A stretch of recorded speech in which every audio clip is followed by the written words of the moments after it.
Good morning friend, welcome back to my channel. সকালে tiffin নিয়েই চলে আসলাম তোমাদের সামনে। সকালে করেছিলাম পরোটা, ডিম ভাজা, ছিল পেঁয়াজ। দুপুরে দেখো কি রান্না করেছি। আজকে দুপুরে রান্না করেছি একটা নতুন রেসিপি, পটল চিংড়ির মালাইকারি। এটা নারকেলের দুধ দিয়ে করেছিলাম, খেতে হয়েছিল দুর্দান্ত সুন্দর।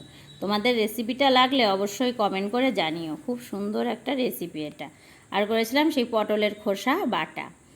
তারপরে দেখো এদিকে পেয়ারা মাখার জন্যে বরকে বললাম যে একটু পেয়ারাগুলো কাটো, ফ্রিজে কতদিন পড়েছিল পেয়ারাগুলো। তারপরে দেখি ও মেখে ফেলেছে। এখানে আমি দিয়ে গেছিলাম সস আর কাসন্দি, আর ছিল লঙ্কা, এই দিয়েই পেয়ারাটা মাখা হয়েছিল। বেশ ভালোও হয়েছিল আর ভালোও লাগছিল, কারণ বর মেখেছে, ও তো কখনোই কিছু করে না। আর এই যে পুচু দেখো এখানে জিভ বের করে নাল ফেলাচ্ছে, ভাবছে বাবার মা যেন কী একেবারে অমৃত খেয়ে নিল। তারপরে পেয়ারাটা খেয়ে নেব। ওইদিকে রান্না বান্না হয়ে গেছে। ভিডিওটা ভালো লাগলে লাইক কমেন্ট করো।